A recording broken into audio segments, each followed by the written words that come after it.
E se eu te dissesse que a energia feminina não está a ser despertada, mas está a ser moldada? Olá, bem-vinda ao Uma Bruxa Solitária. Eu sou Diana, a tua bruxa solitária favorita, ou não, e nós hoje vamos falar justamente sobre esta questão da energia feminina e de como nós estamos a trabalhar a energia feminina. E porquê que eu decidi trazer este tema? Estava eu a navegar pelo Instagram quando vi uma publicação de uma pessoa que eu sigo e a qual eu vou deixar o arroba dela do Instagram, caso vocês queiram ir lá dar uma espreita dela. Mas eu achei muito curiosa o pensamento dela, até porque é o meu pensamento também. Então, e vai muito ao encontro daquilo que eu tenho vindo a perceber em algumas ferramentas como a astrologia, não é? Então, eu decidi trazer este tema aqui, eu sei que ele é um tema mais sério, mas eu queria que refletíssemos sobre este tema juntos, sobre a energia feminina e a energia masculina, que está tão distorcida nos tempos de hoje. Então, eu trouxe aqui a publicação, vocês vão vê-la aqui para este lado.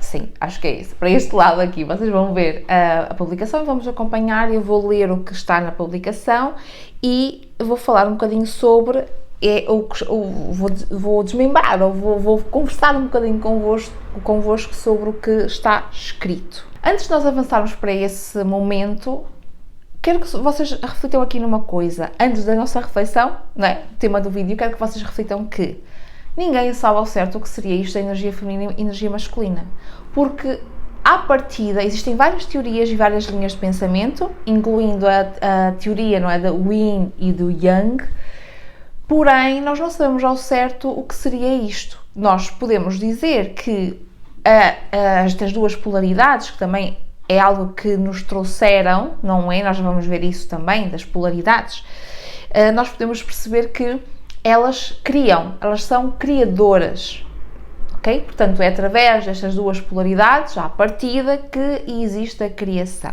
certo? Mas ninguém sabe ao certo o que é a energia feminina e o que é a energia masculina. E nós vamos ver que muitos desses cultos foram beber do que nós vamos conversar a seguir, não é? Então, uma outra coisa aqui que eu quero que vocês tenham em mente é que esta conversa da energia feminina e da energia masculina há muitos séculos e milénios que têm vindo a ser trabalhada, moldada e condicionada por religiões, e eu digo todas elas. E aqui para nós no Ocidente, nós vamos beber muito da Igreja Católica, e tanto é que nós temos agora uma historinha, uma conversa que podemos dizer que é uma tendência, uma trend, não é? Das esposas troféu, não é? Em que vestem-se como camponesas. Nós vamos ver isso também a seguir.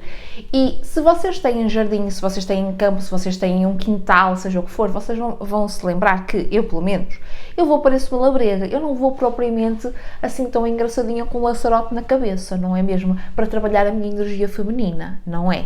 Pronto, enfim, pelo menos eu. Nós vamos ao cerne do nosso vídeo de hoje. Então agora vocês vão começar a ver aqui a publicação e vocês podem perceber que o título é justamente este, a colonização da energia feminina, e ela começa assim: como uma teoria espiritual foi reescrita.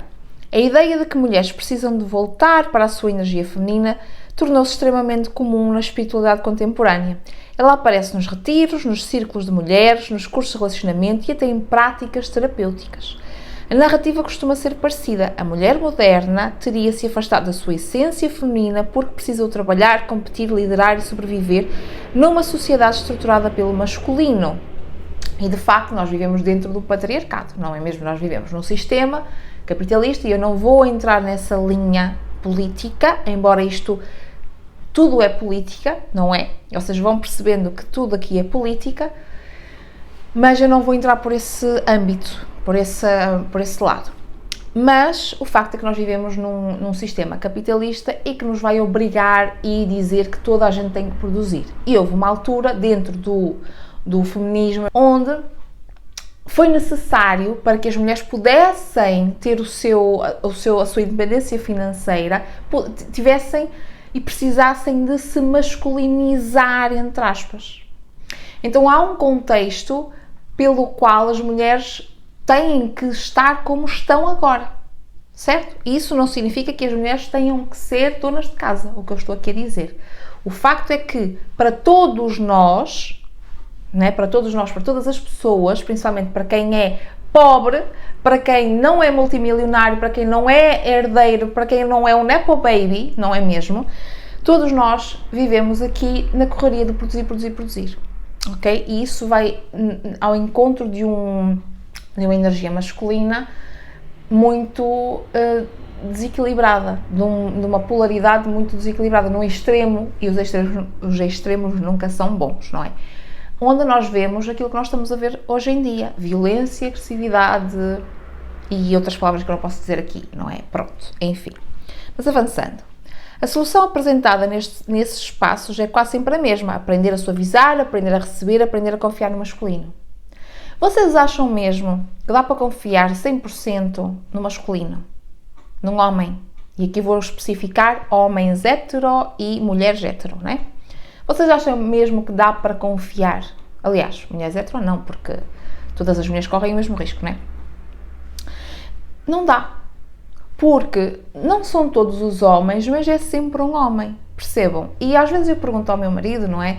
Se quando ele sai à rua, ele precisa de pensar na roupa que ele vai vestir porque vai lá estar fulano ou ciclano. Ele diz não preciso pensar nisso. Ou que se vestir uma roupa mais assim ou mais assado, vai ter um olhar assim, assim ou mais assado porque tem lá aquela pessoa, aquele homem ou aquele homem. Então perceber? Ele não. Mas ele sai de casa e tem medo, não é que tenha medo, mas tem um certo receio de que outro homem venha ter com ele, por exemplo, a roubar, para o assaltar, entenderam? Nunca é sobre uma mulher. O que raramente é dito é que essa narrativa não nasceu dentro das tradições espirituais femininas. Ela foi estruturada e popularizada por um homem, como sempre. Nós vamos ver praticamente sempre, e até dentro da astrologia que eu falei logo do início, na astrologia fala-se muito sobre o astro-rei, que é o Sol, sendo como energia masculina. Eu comecei a questionar isso, porque eu não sinto o Sol como energia masculina. Eu sinto o Sol também como uma energia feminina. Ou seja, eu sinto que o Sol poderá ser uma energia híbrida, e não só a energia masculina. Então, tudo aquilo que nós conhecemos sobre a astrologia, ou uma boa parte daquilo que nós conhecemos sobre a astrologia, estaria um pouco distorcida por estas narrativas. Lembrando que a astrologia, o tarot também tem esta narrativa, porque as figuras de corte, por exemplo, nós temos o rei e a rainha, mas o rei é a figura principal, porque afinal de contas o tarot foi trazido, acredita-se, não é? Foi trazido numa época onde existia a monarquia, em que o rei era a figura principal e maioral e que dava a última palavra e era o rei. Então vem sempre a rainha abaixo do rei. Portanto, vamos ter sempre, vocês podem perceber em várias ferramentas, que nós vamos ter sempre aqui a energia feminina, o feminino como um geral, porque também gays, né? Homens gays, que eu ia dizer, da comunidade arco-íris, vocês vão perceber, e tudo o que remete ao feminino, a terem trejeitos mais femininos, considerados mais femininos, é tudo descartado, é tudo posto de lado. É tudo, não é viril, não é masculino, entendem? Pronto. Então o que acontece é que estas ferramentas, a astrologia, o tarot e tantas outras, foram trazidas e foram construídas dentro de uma sociedade patriarcal que já dizia e já assumia que a mulher era mais fraca, que a mulher era inferior, que a mulher tinha que ficar mesmo numa posição cá em baixo, né? Então, obviamente que a forma como nós estamos a lidar hoje em dia com esta questão da energia feminina e da energia masculina está moldada e está condicionada por estas visões do patriarcado, não é? Quem escreveu esta teoria? Um dos principais responsáveis por difundir este discurso foi David Deida. Em 97, ele publicou o livro The Way of the Superior Man, O Caminho do Homem Superior, que se tornou um dos textos mais influentes da espiritualidade moderna sobre relacionamentos. Percebam? Foi moldado, e isto é um discurso que boa parte dos coachzinhos de relacionamentos e motivacionais e de produtividade e de finanças e o raio que os parta, traz este condicionamento, traz esta base. Nesse livro, Deida apresenta uma teoria de polaridade entre o masculino e o feminino. Segundo ele, homens e mulheres possuem essências energéticas opostas e complementares. Portanto, aqui já vamos assumir que gays não podem existir, lésbicas não podem existir, homens que sentem que são mulheres mas estão na pele de um homem, ou ao contrário, também não podem existir, porque o normal é as polaridades, o masculino e o feminino, sendo que confundem muitas vezes a energia feminina e a energia masculina com homem e mulher, não é mesmo? Que são convenções humanas. O masculino seria associado à direção, propósito, missão no mundo e liderança. Reparem, sempre isso. O masculino é liderança, o masculino é foco, o masculino é direção. O que é o feminino? Resta o resto, não é? Seria associado à emoção, intuição, à entrega e à receptividade. Isto na melhor das hipóteses. A proposta parece espiritual, mas o efeito é estrutural. Ela reorganiza comportamentos humanos dentro de um modelo energético. Portanto, até dentro da parte espiritual, nós vamos ter condicionamentos patriarcais e eu estou a desenvolver, a refletir muito sobre esta temática, porque enquanto bruxa nós não temos tantas, ou melhor, nós procuramos resolver, entre aspas, estas questões. Então, rótulos, eu não posso falar por todas as bruxas, não é? Mas eu, enquanto bruxa pagã, e natural também, eu observo muito a natureza. Então eu consigo perceber que na natureza não existe esta coisa de a natureza é feminina, é recatada, é do lar, né? Nós já vamos aqui linkar com o mito de Adão e Eva. O que aconteceu com uma ideia muito mais antiga? O curioso é que o conceito de polaridade, eu já ia dizer popularidade outra vez, não é? De polaridade não nasceu com Deida. Ideias de polaridade aparecem em diversas tradições antigas, incluindo filosofias asiáticas, o Yin e o Yang, não é? E correntes do Tantra. Nessas tradições, porém, polaridade não descreve papéis sociais ou comportamentos esperados de homens e mulheres. Lá está, há uma confusão muito grande entre homens e mulheres, em papéis sociais humanos, e a energia em si, a energia criadora. Ela descreve dinâmicas do cosmos e, estudando um pouco mais a fundo sobre os fluxos energéticos, que é algo que eu aprofundo um bocadinho mais dentro do mini curso que eu preparei, não é? Pois claro. Nós podemos perceber que todas as pessoas, e eu arrisco a dizer os animais também têm, qualquer pessoa, e por isso é que eu digo pessoa, tem as duas forças em si. Todos nós temos essas duas energias, que seria o Ida e o Pingala, ou Pingala, como vocês preferirem chamar, eu chamo assim, é Pingala.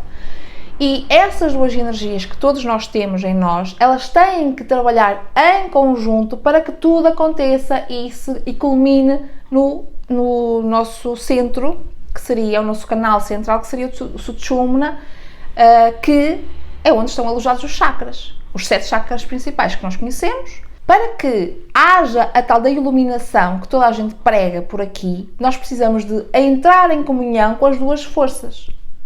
Entenderam? Ou é difícil de perceber? Enfim, portanto, eu ouvia, eu nasci mulher, eu tenho energia feminina, eu tenho que estar com a energia feminina. Eu vejo isto das duas formas. O facto de nós nascermos homem ou mulher, biologicamente falando, vai representar o princípio da criação, que não acontece assim para todos os planetas mais desenvolvidos do que o nosso, ok? Não acontece assim. Portanto, no momento em que está o planeta, é assim que acontece, biologicamente falando. É necessário ver o conjunto, a união da energia do princípio masculino e do princípio feminino, que não é homem ou mulher, ok? Pronto.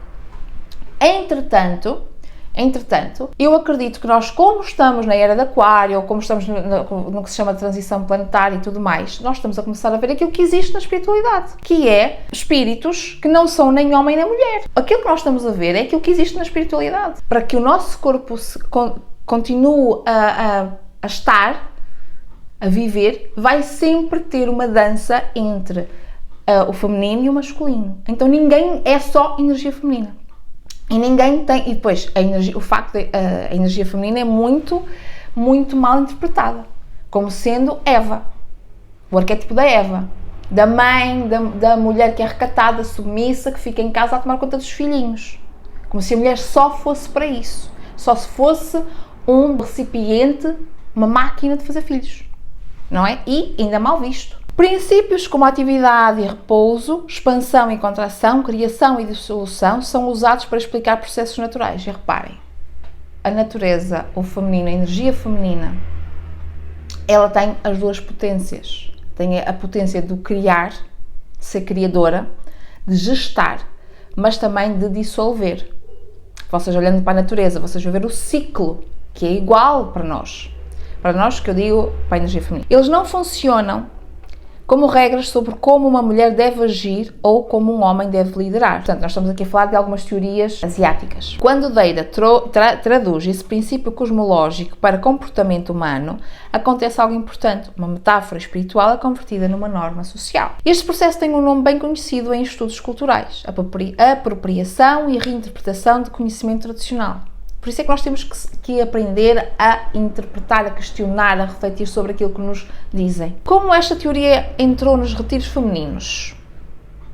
Durante os anos 2000, a linguagem da polaridade começou a espalhar-se rapidamente dentro da espiritualidade contemporânea. Ela foi absorvida por coaches de relacionamentos, de terapeutas e movimentos da espiritualidade feminina. Com o tempo, a narrativa foi-se transformando. O que antes era apresentado como dinâmica entre homens e mulheres passou a ser apresentado como um problema interno das mulheres. E aqui é o ponto. Porque além de nós trazermos, e vocês vão perceber também, isto a acontecer dentro do que nós conhecemos hoje em dia como constelações familiares. Em que um homem branco rico, não é?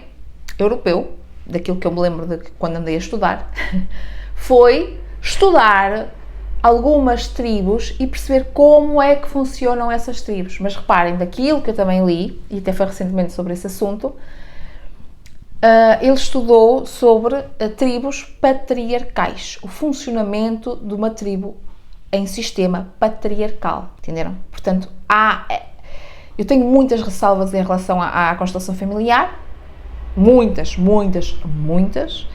e eu começo a querer mudar um pouco o meu discurso de energia feminina e energia masculina, justamente porque há muita confusão, não é? Enfim, então agora nós vamos entrar num momento, numa parte em que nós mulheres, não é? Ou quem está a trabalhar o feminino, mas nós mulheres, vamos ser culpadas pela desgraça, entenderam? Vamos ser culpadas pela desgraça. Então nós é que temos que estar sempre a curar. A mulher moderna estaria desconectada da sua energia feminina. Será que está? Ela estaria muito na energia masculina. Onde é que vocês já ouviram este discurso? E os retiros espirituais começaram a oferecer o caminho de volta. Eu, pelo menos, eu tenho um grande receio em juntar-me em determinados retiros, em todos os retiros, por causa disto. Porque é uma diminuição muito grande do que é ser mulher. Assim, uma teoria escrita por um homem sobre polaridade em relacionamentos acabou transformando-se num dos pilares da espiritualidade feminina contemporânea. O medo de estar na energia errada. Uma vez que essa linguagem se instala, algo muito curioso começa a acontecer. Comportamentos que antes eram simplesmente parte da experiência humana passam a ser reinterpretados energeticamente. Mulheres que são assertivas, independentes, focadas na própria carreira ou simplesmente diretas, começam a ouvir que estão na energia masculina. Começam também a ouvir, isto agora não está na publicação, no post, mas também começam a ouvir que são o quê? Arrogantes, que são frias, que são frígidas, não têm um homem que as faça, entenderam a coisa? Pronto. A consequência psicológica disso é bastante poderosa. Cria-se uma nova forma de vigilância interna. Muitas mulheres passam a monitorar o próprio comportamento para não parecerem duras demais, racionais demais ou independentes demais. É um problema muito grande. Quando uma mulher é segura de si, quando uma mulher ganha dinheiro para se sustentar a si própria e não precisa de nenhum homem para fazer isto. Então, muitas vezes nós vamos ver que depois os homens, os maridos com quem essas mulheres estão casadas, vão querer o divórcio porque não aguentam uma mulher deste calibre. Entendem? Então, depois vão trair, vão arranjar quantas desculpas há para fazerem 30 por uma linha com esta mulher, certo? E vão dizer também que, é por causa disto que ela está sozinha. Ou seja, a espiritualidade passa a funcionar como um mecanismo de autocorreção. Eu não sei se vocês percebem, mas isto aqui é um assunto de Lilith. Eu vou falar também a seguir de Lilith e Eva, né? Quem se beneficia desta estrutura quando liderança, direção e propósito são definidos como qualidades da energia masculina, a posição de poder continua associada a um homem. A mulher, dentro dessa lógica, é incentivada a suavizar, confiar e abrir espaço. Isso não significa necessariamente que quem reproduz essa teoria esteja a agir ou esteja agindo de uma forma consciente ou manipuladora. Está, porque as pessoas não refletem sobre os assuntos. Mas estruturalmente o resultado é claro e a hierarquia entre masculino e feminino permanece intacta. É sempre esta mesma conversa. Em todas as ferramentas, eu não gosto de generalizar, mas em todas as ferramentas que eu já estudei sobre e dentro da prática mágica e da bruxaria, todas elas colocam o masculino sempre superior. E eu não gostei de estudar cabala, não gostei de estudar, de estar em alguns grupos ocultistas, porque sempre vão colocar o feminino inferior. Entendem? Eu acho que já falei aqui em algum outro vídeo sobre uma prática e uma energia que é muito poderosa, que é a energia sexual. Vocês sabem disso? Se não sabem, deviam saber.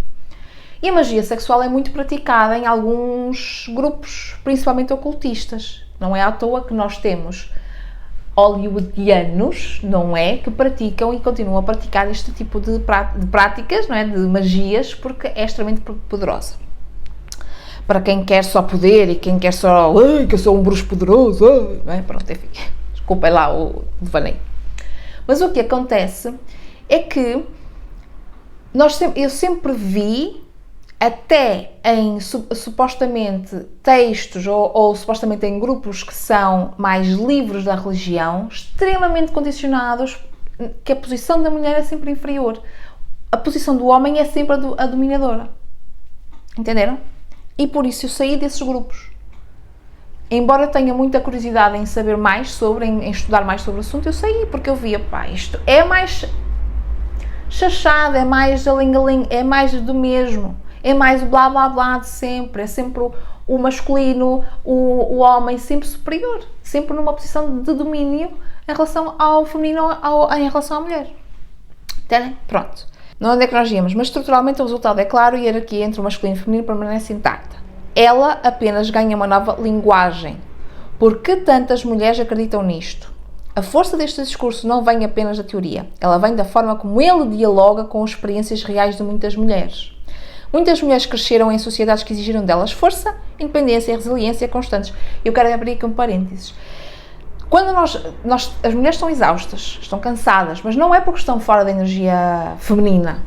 É porque nós estamos a lidar com homens, não é? Ou seja, com adolescentes e crianças no corpo de homens, que não conseguem sequer saber quando vai ser o dia do médico, porque tem que ser a mulher a relembrar dessa maldita consulta. Com homens que não conseguem digerir uma rejeição. Quando uma mulher diz, eu não quero nada contigo. Não conseguem, então partem para o quê? Para a agressividade, para a violência. E eu estou a levar para outros extremos, não é? Porque simplesmente não conseguem lidar com a rejeição. Sendo que nós, mulheres, que dizem que somos extremamente emocionais, não é? E que as hormonas andam aqui a saltar por todos os lados. Por toda a nossa história de condicionamento, nós aprendemos a ser mais racionais do que os próprios homens. Aliás, tudo o que está a acontecer no mundo é pela irracionalidade dos homens, é disfarçada de estratégia e disfarçada de razão. Entenderam? Porque todos eles querem o quê? Poder. Ou seja, quando todos eles querem poder, o que é que significa? Que são inseguros, que não se conseguem bastar a eles próprios e precisam de dominar, invadir. E vocês podem levar isto para vários outros lugares. Eu já me estou aqui a irritar. Quando alguém aparece dizendo que elas podem finalmente descansar, suavizar e voltar para uma parte esquecida de si mesmas, isso pode soar profundamente reconfortante. Pois, mas quem é que pode descansar e confiar no masculino? Quem? O problema é que dentro desta narrativa, suavidade e entrega frequentemente vêm acompanhadas de uma sugestão implícita. confiar na liderança masculina, não é? Assim, o discurso espiritual que promete a libertação acaba reproduzindo estruturas antigas de poder. E voltamos ao mesmo. Voltamos aqui ao mesmo. Então, e reparem, há um discurso também que é muito reproduzido, que dizem o seguinte, que são os homens que escolhem, não é? Os homens é que escolhem as mulheres e a mulher perde a validade, certo? Quando começa a atravessar uma determinada idade, perde a validade. Mas quando a coisa corre mal, ou seja, quando o homem não tem caráter, é um filho da... Vocês sabem qual é o nome que eu ia dar aqui, e faz atrocidades, ai, a mulher é que escolheu mal, ai, tu é que não soubeste escolher. Mas então, em que é que nós ficamos? Quem é que escolhe quem, afinal? Né? Do É sempre a mesma ladainha. E, reparem, sempre nos vão dizer que nós temos que ficar à espera do homem e acreditar que ele vai ter caráter. Sendo que hoje em dia, nós não estamos com as pessoas por dinheiro, por sobrevivência, porque antigamente era o pai que tomava conta, não é? Que era o responsável, o tutor pela mulher, depois era o marido, ou era o irmão, e sempre foi assim.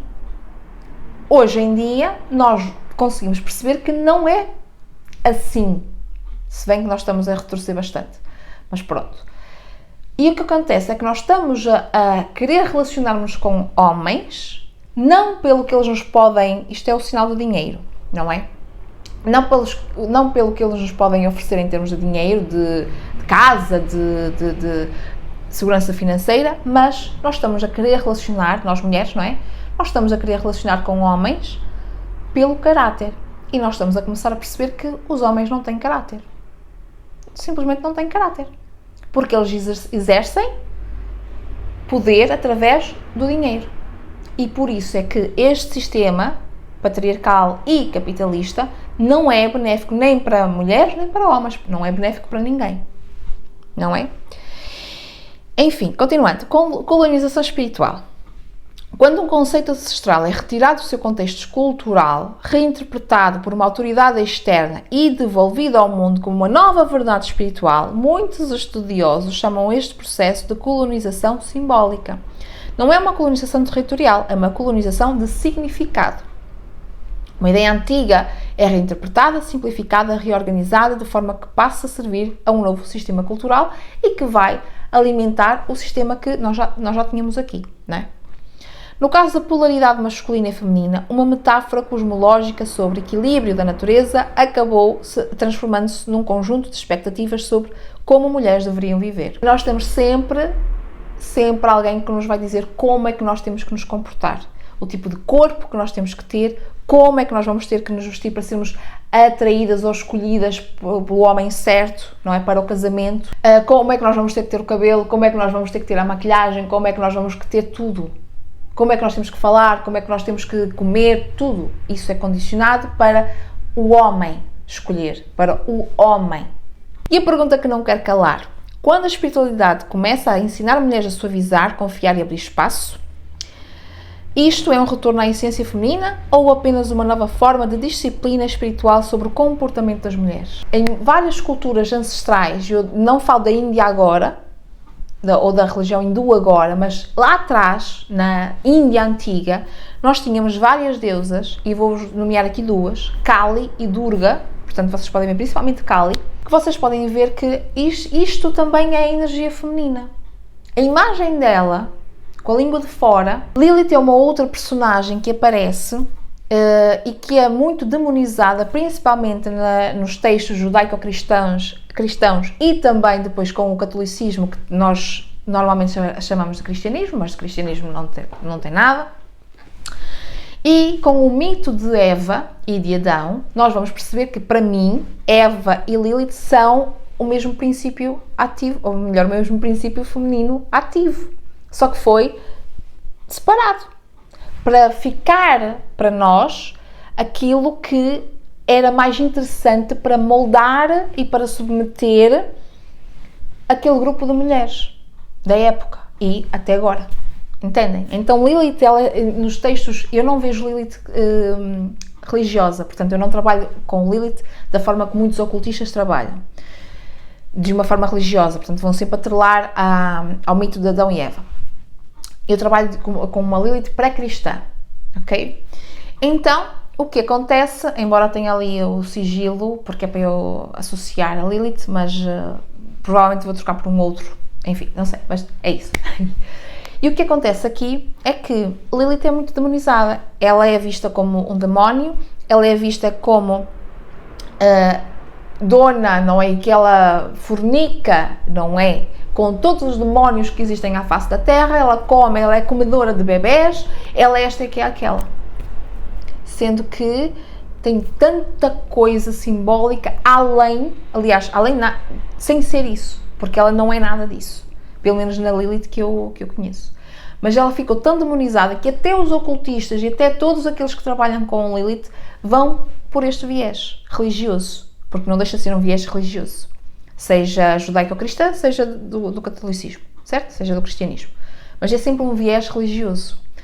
Então percebam que nós vamos sempre ter o feminino muito, muito demonizado, muito inferiorizado, e vamos ter sempre, e em todas as mitologias nós vamos ter deusas da guerra. Portanto, a energia feminina nunca vai ser só estar com um lacinho, sempre peraltada, sempre bonitinha, nunca vai ser só isso. E sinceramente não é isso.